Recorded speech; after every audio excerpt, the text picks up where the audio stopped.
Hello students, welcome back to our channel Science by AD Sir. Dear students, this time our channel present an astronomical topic was related from the 9th standard SS chapter number 12, whose name is Indian calendar and celestial bodies, and we took a short topic from it is called Panchang. So first of all, as always, we discuss the basic mean और as a definition of the panchang. सबसे पहले हम discuss करेंगे पंचांग की definition के बारे में। तो देखते हैं क्या है पंचांग की definition. It is an astronomical book, मतलब कि ये एक एस्ट्रोनॉमिकल बुक है। एस्ट्रोनॉमिकल मतलब जो कि ज्योतिषीय गणित के अंदर यूज में ली जाती हो, which is based on the mathematical calculations, और साथ ही ये बेस्ड है मैथमेटिकल कैलकुलेशंस पर। किसकी? Of various celestial bodies. Celestial bodies क्या है? सेलेस्टियल बॉडीज वो बॉडीज है जो कि यूनिवर्स में प्रेजेंट है। अब ऐसा जरूरी नहीं है कि जितनी भी सेलेस्टियल बॉडीज यूनिवर्स में प्रेजेंट है वो सारी ही पंचांग के अंदर इन्वॉल्व हो, such as sun, moon, planets, stars, asteroids, meteorites are included in the panchang. इनके अंदर sun, moon, stars, planets, asteroids, meteorites ही इन्वॉल्व है। और साथ ही ये क्या है, इनके मूवमेंट्स को भी मेजर करती है, यानी कि वो एस्ट्रोनॉमिकल बुक जो कि मैथमेटिकल कैलकुलेशन के बेसिस पर डिपेंडेंट हो। और ये किसका मैथमेटिकल कैलकुलेशन करती हो? सेलेस्टियल बॉडीज का और उनके मूवमेंट्स का। उसी को हम क्या कहते हैं? पंचांग कहते हैं। अब आगे देखते हैं इसी टॉपिक में एक छोटा सा पॉइंट जो आपको रिमेम्बर करना है। It is also known as almanac, Indian calendar, Hindu calendar और जंत्री। देखिए स्टूडेंट्स, पंचांग को पंचांग के अलावा और किन किन नामों से जाना जाता है? अल्मेनिक, इंडियन कैलेंडर, हिंदू कैलेंडर और जंत्री। ये पंचांग के अलावा इसके दूसरे नाम हैं। उसी के बाद आगे देखिए स्टूडेंट्स, यहाँ पर एंशिएंट टाइम्स के अंदर ऋषि और मुनियों ने एक संस्कृत लैंग्वेज में एक छोटा सा स्टेटमेंट दिया, और वो स्टेटमेंट था पंच अंग इति पंचांग। क्या था वो स्टेटमेंट? पंच अंग इति पंचांग। यहाँ पे पंच किसको डिनोट कर रहा है? क्वांटिटी को, मतलब कि 5। अंग मतलब उसके पार्ट्स या एलिमेंट्स। इति मतलब है, और पंचांग मतलब क्या हुआ?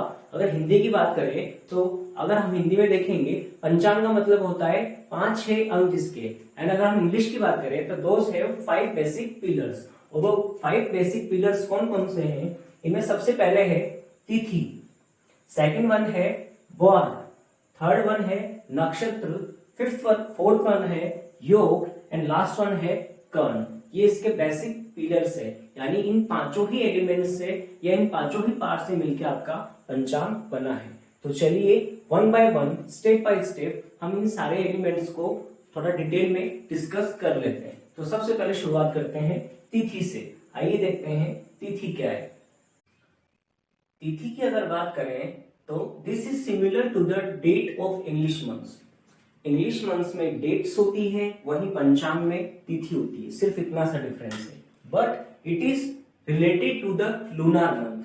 आपका जो इंग्लिश कैलेंडर है वो सोलार मंथ से रिलेटेड होता है, जबकि हमारा पंचांग जो है वो आपका लूनार मंथ से रिलेटेड है। लूनार मंथ किससे रिलेटेड होता है? मून से।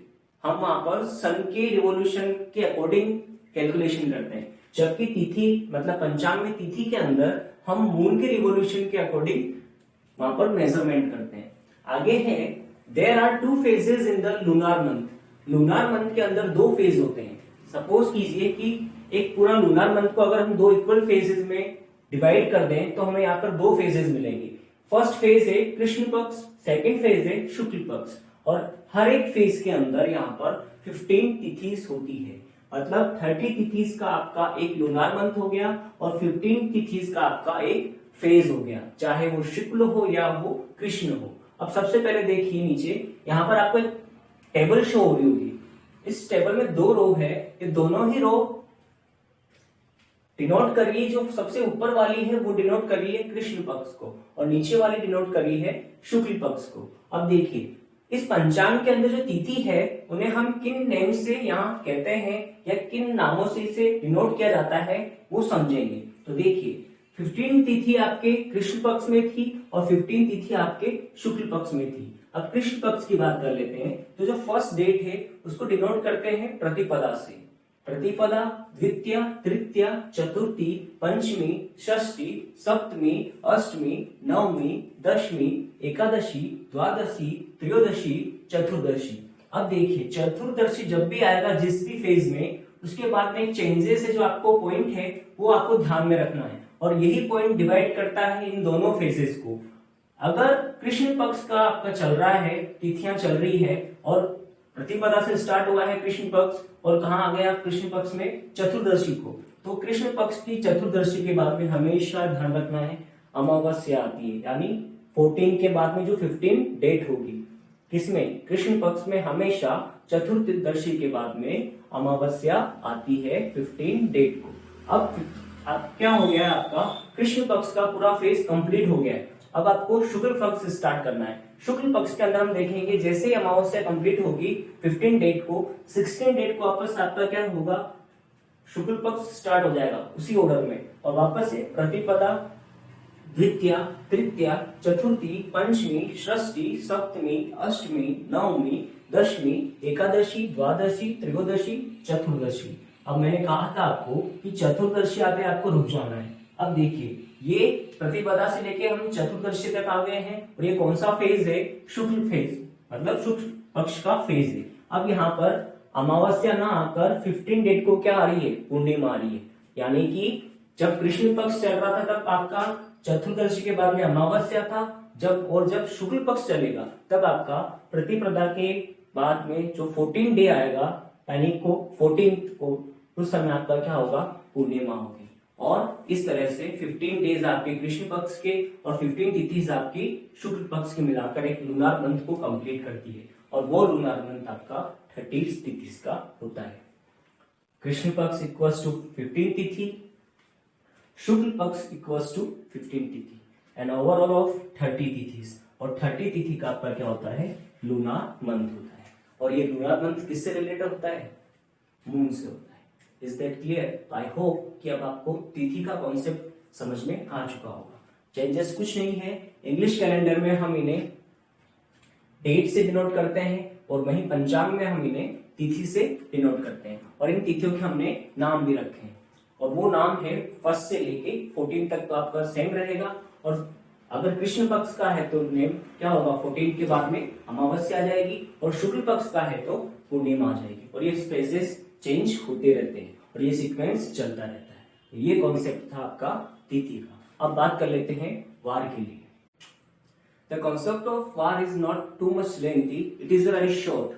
अगर वार की बात करें तो it is similar to the days of English month. English month में जिस तरह से डेज होते हैं उस तरह से पंचांग में आपकी वार होते हैं, and they are 7 in number. और जिस तरह से इंग्लिश मंथ के अंदर भी आपके नंबर ऑफ डेज 7 होते हैं, उसी तरह से पंचांग के अंदर भी नंबर ऑफ वार 7 ही होते हैं। और वो 7 वार कौन कौन से हैं? फर्स्ट है सोम, जिसे हम इंग्लिश कैलेंडर में मंडे कहते हैं। सेकंड वन है मंगल, जिसे ट्यूसडे कहा जाता है। थर्ड वर्ड है बुध, जिसे हम वेडनेसडे कहते हैं। फोर्थ वन है गुरु, जिसे हम थर्सडे कहते हैं। फिफ्थ वन है शुक्र, जिसे हम फ्राइडे कहते हैं। सिक्स्थ वन है शनि, जिसे हम सैटरडे कहते हैं। और लास्ट वन है रवि, जिसे हम संडे कहते हैं। तो ये जो सोम, मंगल, बुध, गुरु, शुक्र, शनि है, ये आपके पंचांग के अकॉर्डिंग वार है। और वहीं इंग्लिश कैलेंडर की बात करें तो आपका Monday, Tuesday, Wednesday, Thursday, Friday, Saturday and Sunday है। इन्हीं में से कुछ वार के नेम से ही हमारे कुछ प्लैनेट्स भी है। जैसे मंगल से है हमारा मार्स, बुध से वीनस, गुरु से जुपिटर, शुक्र से मरकरी एंड शनि से सैटर्न। इन्हीं कुछ वार के नेम्स के बेसिस पे हमारे प्लैनेट्स के नाम भी है। अब बात करते हैं, देखिए स्टूडेंट्स, पंचांग के अंदर वार डिनोट कर रहे हैं 7 डेज को, और इंग्लिश कैलेंडर के अकॉर्डिंग हम 7 डेज को कहते हैं वीक। वहीं पंचांग में से कहा जाता है सप्ताह। सप्ताह, और ये सप्ताह कंप्लीट होता है 7 वार से। अगर हम एक सप्ताह की बात करें या एक सप्ताह की बात करें तो हम कह सकते हैं कि एक सप्ताह के अंदर 7 डे इंक्लूड होते हैं। इसी तरह से हमारे पंचांग के 2 पिलर्स कंप्लीट हो चुके हैं, तिथि वार। और बात कर लेते हैं नक्षत्र की। तो नक्षत्र, the third pillar of the पंचांग। नक्षत्र काफी इंपॉर्टेंट टॉपिक है इस पूरे सेशन का, और थोड़ा सा ये लेंथी है। देखिए क्या है, डिस्कस करते हैं। The revolution of the moon around the earth has been divided into 27 sectors and each sector is considered as a nakshatra। अगर मैं मून के रिवॉल्यूशन पाथ मतलब कि एक्लिप्टिक ऑर्बिट को 27 इक्वल पार्ट्स में डिवाइड कर दूं और उस एक पर्टिकुलर पार्ट को मैं क्या कहता हूं, नक्षत्र कहता हूं। इस तरह से 27 नक्षत्र हो चुके हैं और उनके डिफरेंट डिफरेंट नेम्स हैं। कॉन्सेप्ट को फिर से समझिए।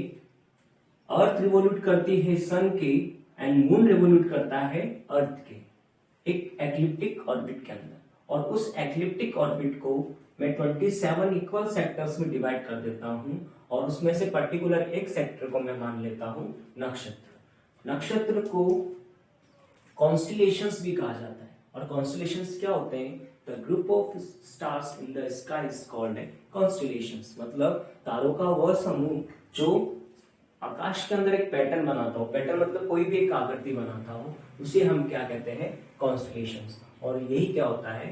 नक्षत्र। मतलब जो ग्रुप्स होते हैं स्टार्स के, वो इस एक्लिप्टिक ऑर्बिट के ऊपर डिफरेंट डिफरेंट पैटर्न्स बनाते हैं, और डिफरेंट डिफरेंट पैटर्न्स होने की वजह से डिफरेंट डिफरेंट नक्षत्र भी है। और इस तरह से हमारे पास 27 नक्षत्र है। इसके जस्ट बाद हम डिस्कस करेंगे कि वो 27 नक्षत्र कौन कौन से हैं, कितने उनमें नंबर ऑफ स्टार्स हैं, और किस तरह का रिकॉग्नाइज पैटर्न क्रिएट करते हैं।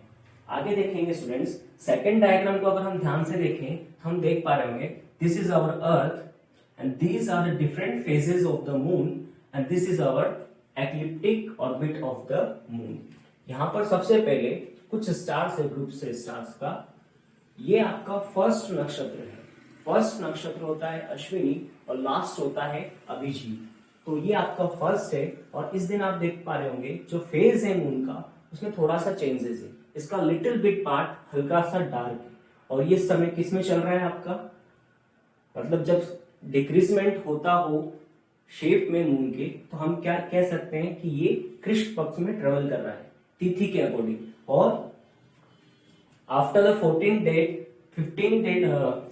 डेट को क्या होगा, जो आपका मून है वो कंप्लीटली अनविजिबल हो जाएगा, और उस दिन आपका कौन सा इवेंट आ जाएगा? अमावस्या का। और वापस से एक सीक्वेंस चलता रहेगा एज ए अकॉर्डिंग टू तिथि।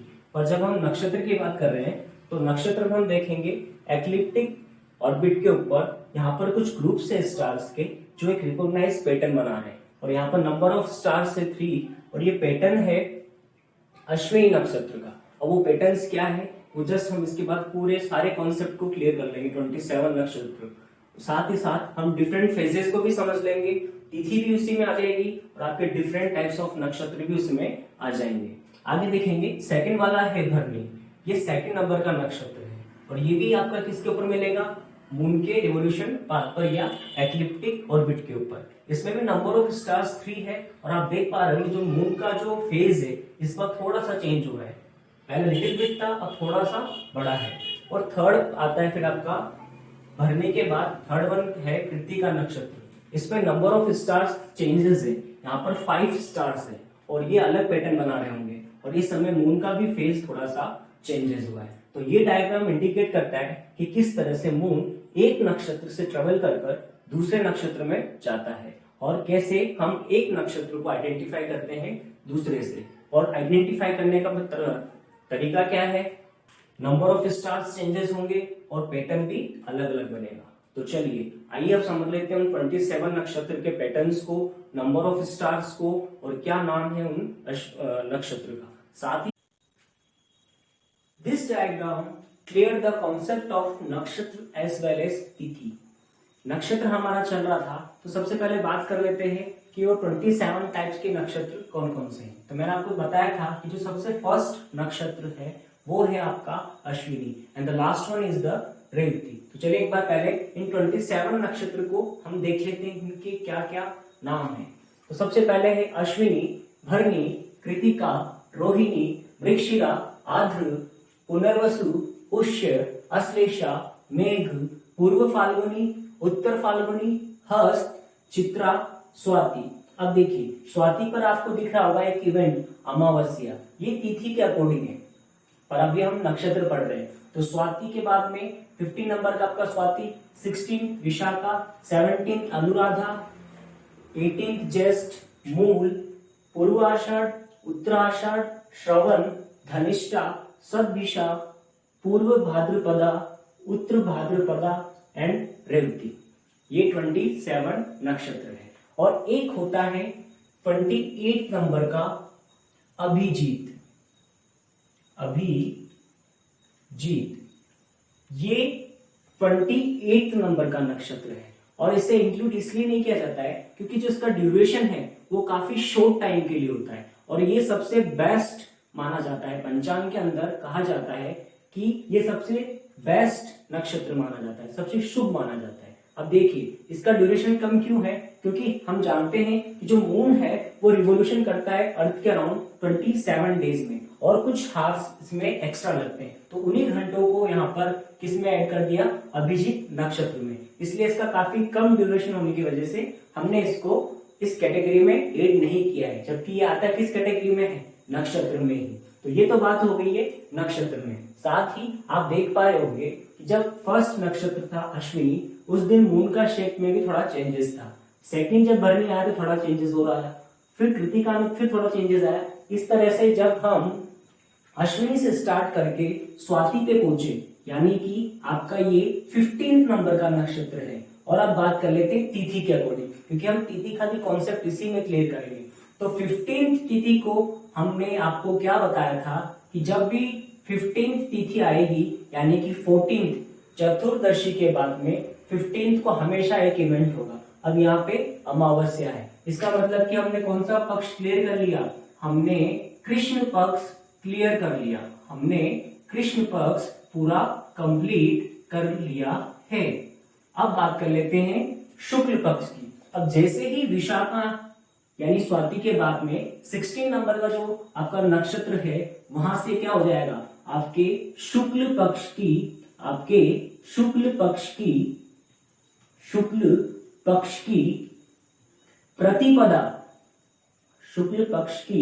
प्रतिपदा स्टार्ट हो गई। यानी कि यहां से आपका शुक्ल पक्ष स्टार्ट हो गया और ये आपके शुक्ल पक्ष की फर्स्ट डेट हो गई। विशाखा आपका फर्स्ट डेट हो गया। अब प्रतिपदा द्वितीया, तृतीया, चतुर्थी, पंचमी, षष्ठी, सप्तमी, अष्टमी, नवमी, दशमी, एकादशी, द्वादशी, त्रयोदशी। अब त्रयोदशी को ही क्या हो गया, पूर्णिमा आ गई। तो ये तो एक बार हो गया। अब अगले रिवोल्यूशन में क्या होगा, वापस से मैंने आपको बताया था कि कृष्ण पक्ष के बाद में शुक्ल पक्ष आता है और शुक्ल पक्ष के बाद में वापस से अगले मंथ का आपका कृष्ण पक्ष आ जाता है। तो इस बार तो क्या हो गया, 27 नक्षत्र में ये रिवोल्यूशन कंप्लीट हो गया। पर आप तो कह रहे थे सर कि तिथि तो 30 होती है, 15 आपकी कृष्ण पक्ष की और 15 आपकी शुक्ल पक्ष की, तो फिर वो 3 डेज कहाँ गए। देखिए वही तो कॉन्सेप्ट हमें यहाँ क्लियर करना है। देखिए स्टूडेंट्स, जब हम तिथि पढ़ रहे थे तो हमने वहां पढ़ा था कि तिथि यानी कि तिथि में आपका लूनार मंथ 30 तिथिस का होता है, 15 तिथिस का आपका शुक्ल पक्ष और 15 तिथिस का आपका कृष्ण पक्ष। पर देखिए तिथि के अंदर हायर लेवल में, ये हमारे स्टैंडर्ड में नहीं था इसलिए हमने ऐड नहीं किया है, फिर भी एज ए माय नॉलेज मैं आपका ये डाउट क्लियर करता हूँ। देखिए तिथि के अंदर 2 कॉन्सेप्ट होते हैं, एक होता है अधिक तिथि, मीन इंक्रीजमेंट ऑफ 1 तिथि, एंड नेक्स्ट वन होता है क्षय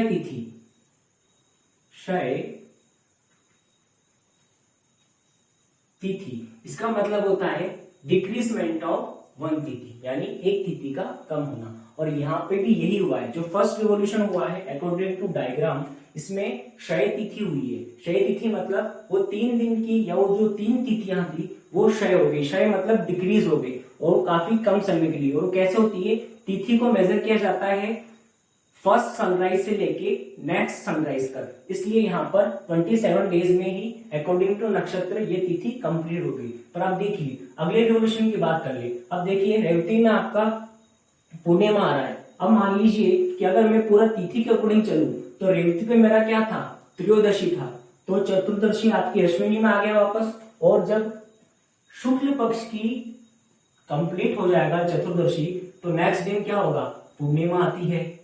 और ये पूर्णिमा इस बार किसमें आई है, भरणी नक्षत्र के अंदर आई है। और ये रोटेशन वापस से इसी ऑर्डर में चलता रहता है। इसी वजह से जो आपके 3 डेज है वो यहाँ पर बैलेंस हो जाते हैं। डाउट क्लियर फिर कर देता हूं।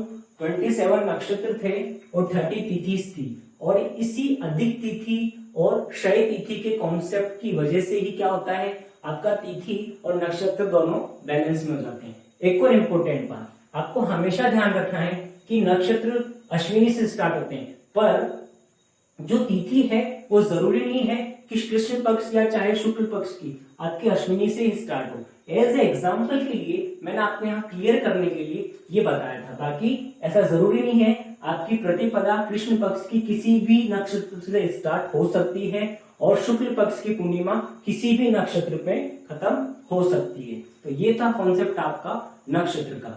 अब बात कर लेते हैं उस टेबल के बारे में जहां हम पढ़ेंगे डिफरेंट नेम्स ऑफ 27 नक्षत्र, जो कि हम क्लियर कर चुके हैं। साथ ही अब हम पढ़ेंगे कि नक्षत्र में कितने ग्रुप्स है स्टार्स के और वो क्या क्या पैटर्न्स बनाते हैं। तो चलिए आइए डिस्कस करते हैं उस टेबल को। This is the nakshatra chart. इसमें सबसे पहले है आपका serial number, then name of the nakshatra, नक्षत्र का नाम क्या है, देन नंबर ऑफ स्टार्स यानी उस नक्षत्र में कितने नंबर है स्टार्स के, कितनी क्वांटिटी है स्टार्स की, देन लास्ट वन है रिकॉग्नाइज पैटर्न यानी वो किस तरह का पैटर्न क्रिएट करते हैं। तो चलिए देखते हैं। हम पढ़ चुके थे टाइप्स ऑफ नक्षत्र पहले ही। तो फर्स्ट वन था आपका अश्विनी। अश्विनी के अंदर नंबर ऑफ स्टार्स है 3 और ये पैटर्न बना रहा है हॉर्स का। ये फुल्ली हॉर्स का नहीं बनाता है, ये सिर्फ और सिर्फ हॉर्स की टेल का बनाता है। और उस टेल के पैटर्न में ही आपके 3 स्टार्स होते हैं, 2 एंडिंग पॉइंट्स पे होता है और एक मिड में होता है। अश्विनी के बाद में सेकंड नक्षत्र आता है भरणी। भरणी के अंदर आपके नंबर ऑफ स्टार सेम है, नंबर ऑफ स्टार से 3, और ये जो पैटर्न बना रहा है वो बना रहा है ट्राइंगल का। और I know the triangle has a 3 sides. Third number है कृतिका।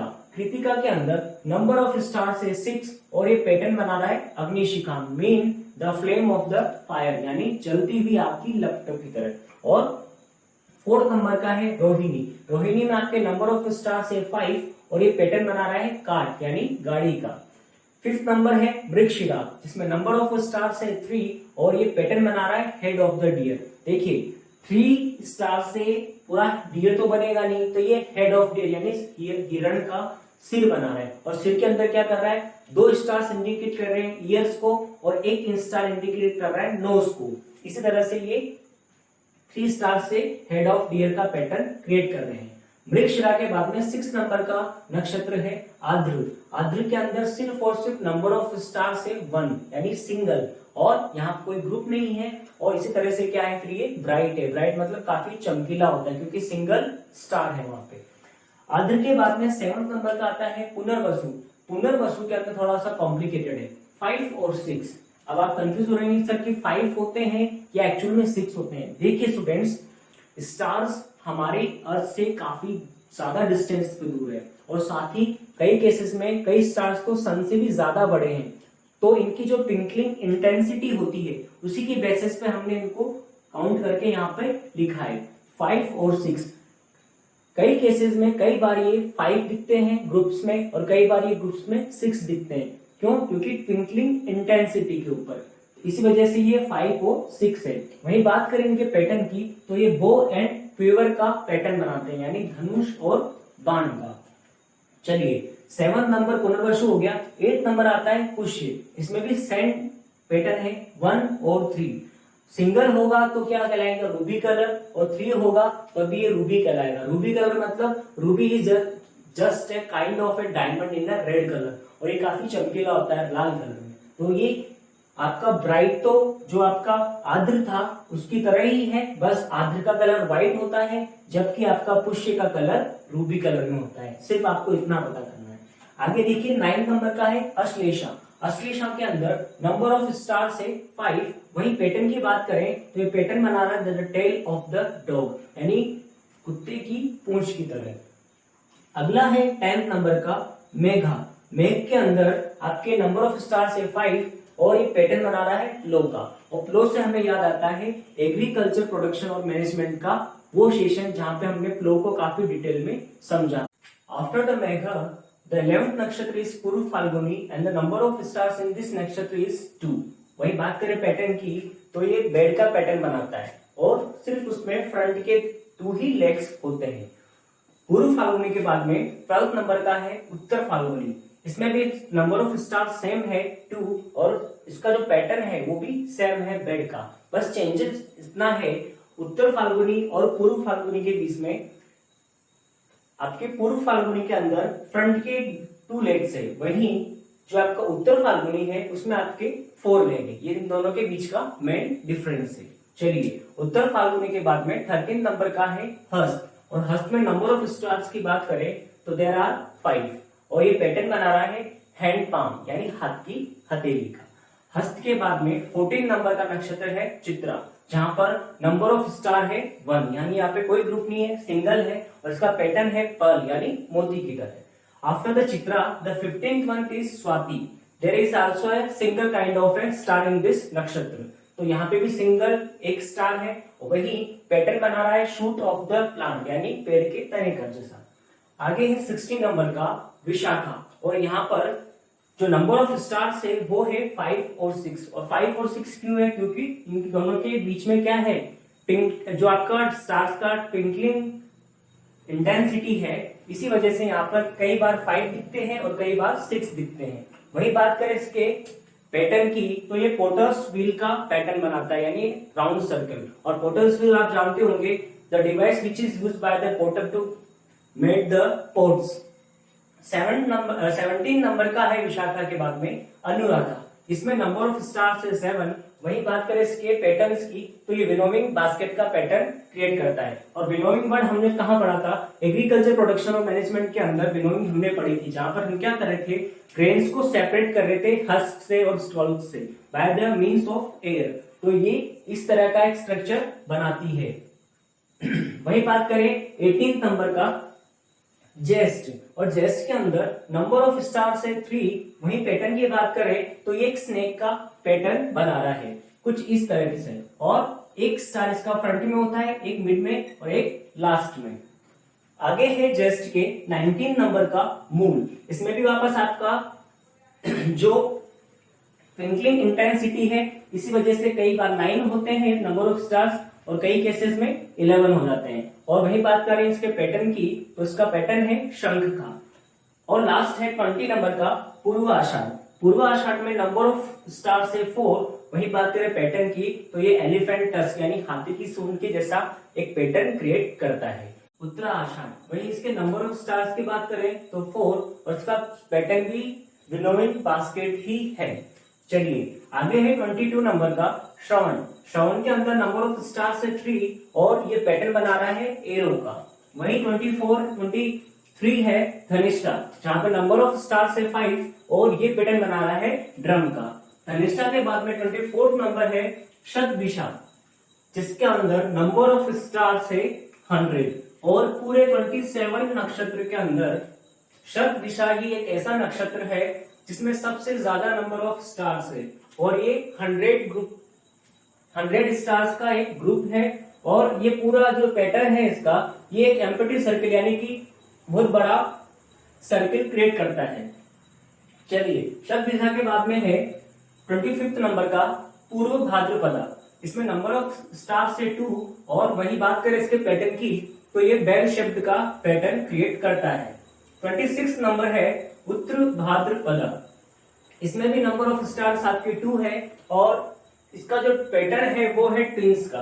ट्विंस मतलब इसमें एक ही जैसे 2 स्टार्स उस एलिप्टिकल ऑर्बिट के ऊपर होते हैं। चलिए और सबसे लास्ट वाला है रेवती। रेवती के अंदर नंबर ऑफ स्टार्स है 32 और ये पैटर्न बनाता है फिश का। ये सेकंड लास्ट नक्षत्र है जिसमें सबसे ज्यादा स्टार्स है। वहीं लास्ट का जो है 28 नंबर का ये इसका जो ड्यूरेशन है काफी कम है, जो कि मैं आपको पहले ही बता चुका हूं, इसलिए इसका डिस्क्रिप्शन हमको ज्यादा नहीं दिया गया है। हमारे सिलेबस में सिर्फ इतना है कि अभिजीत 27 नंबर के बाद का नक्षत्र है, जिसका ड्यूरेशन काफी कम है और ये काफी शॉर्ट टाइम के लिए होता है। इसी के साथ हमारा नक्षत्र का कॉन्सेप्ट यहीं पर खत्म होता है। आफ्टर द नक्षत्र, let's talk about the fourth and the last pillar of the पंचांग, and the fourth pillar of the पंचांग is योग। तो चलिए देखते हैं क्या कहता है योग। It refers to the difference at a given time in movements of sun and moon। देखिए फ्रेंड्स, ये रेफर करता है डिफरेंस को एक दिए हुए टाइम में, किसके लिए, सन और मून के मूवमेंट के लिए। यानी सन और मून के बीच का जो मूवमेंट है उसको कैलकुलेट करने के लिए, उसकी टाइमिंग को कैलकुलेट करने के लिए योग बनाए गए। और देयर आर 27 योग। कितने योग है हमारे पास? 27 योग है। और ये काफी ऑस्पिशियस मूवमेंट माने जाते हैं, यानी शुभ अवसर इन्हें कहा जाता है। वही बात करें कर्ण की, तो कर्ण कहता है हाफ पार्ट ऑफ ए तिथि इज कॉल्ड ए कर्ण। जब मैं तिथि को दो इक्वल पार्ट्स में डिवाइड करूं तो हमें यहाँ दो कर्ण मिलेंगे। देयर आर 2 कर्न्स इन ए तिथि। इस तरह से तिथि के अंदर 2 कर्ण होते हैं। इसी के साथ हमारे पंचांग के 5 पिलर्स यहाँ कंप्लीट हुए। अब बात कर लेते हैं कि पंचांग क्यों नेसेसरी होता है। इस पंचांग की हेल्प से कौन से ऐसे वर्क है जिनको हम इजी वे में कर सकते हैं। चलिए देखते हैं। अपार्ट फ्रॉम दीज, द पंचांग presents many other information in a very accurate manner. देखिए स्टूडेंट्स, तिथि, वार, योग, नक्षत्र और कर्ण के अलावा भी पंचांग बहुत सारी ऐसी इंफॉर्मेशन प्रोवाइड करता है, वो भी एक एक्यूरेट मैनर में। तो चलिए देखते हैं वो कौन सी इंफॉर्मेशन है जो हमें पंचांग की हेल्प से मिलती है। सबसे पहली है the daily sunrise and sunset time for various cities. यानी हम किसी भी सिटीज का नेक्स्ट डे का सनराइज और सनसेट का टाइमिंग इजीली फाइंड कर सकते हैं। The next one is the time of appearance of moon. यानी किस समय चांद निकलने वाला है, या हम कह सकते हैं मून राइज होने वाला है, वो टाइमिंग भी हम इस पंचांग की हेल्प से इजीली फाइंड आउट कर सकते हैं। नेक्स्ट है third one, movements of sun, moon and various planets. Sun, moon और जितने भी प्लैनेट्स हैं उनके मूवमेंट्स को हम इजीली फाइंड कर सकते हैं। Fourth one is revolution of various planets इन नक्षत्र एंड राशि। यानी किस नक्षत्र में और किस राशि में प्लैनेट ट्रेवल कर रहा है, मूवमेंट कर रहा है, वो भी हम इजीली इस पंचांग की हेल्प से फाइंड आउट कर सकते हैं। फोर्थ वन इज डेली तिथि, increase and decay in them. यानी किस दिन कौन सी तिथि होगी और कितने समय के लिए वो तिथि रहेगी, ये भी हम इजीली इस पंचांग की हेल्प से फाइंड आउट कर सकते हैं। फिफ्थ वन इज राशि डिस्क्रिप्शन ऑफ द 12 मंथ्स। और इसी की हेल्प से हम राशि भी फाइंड आउट कर सकते हैं और उन 12 मंथ्स के नाम भी हम इजीली फाइंड आउट कर सकते हैं, जो कि हम बहुत जल्दी एक शॉर्ट वीडियो में इसको क्लियर कर लेंगे। तो ये थे इंपॉर्टेंट पॉइंट्स जिसकी हेल्प से हम कुछ इंफॉर्मेशंस इजीली फाइंड आउट कर सकते हैं, और पंचांग हमें ये इंफॉर्मेशन एक एक्यूरेट मैनर में प्रोवाइड करवाता है। So I hope you students you like this session and get much more knowledge about the Panchang. If you like this session, first of all like it, share it and subscribe my YouTube channel, and don't forget to give your feedback in the comment section. Till then, we will back soon with a new refreshed topic. Thank you.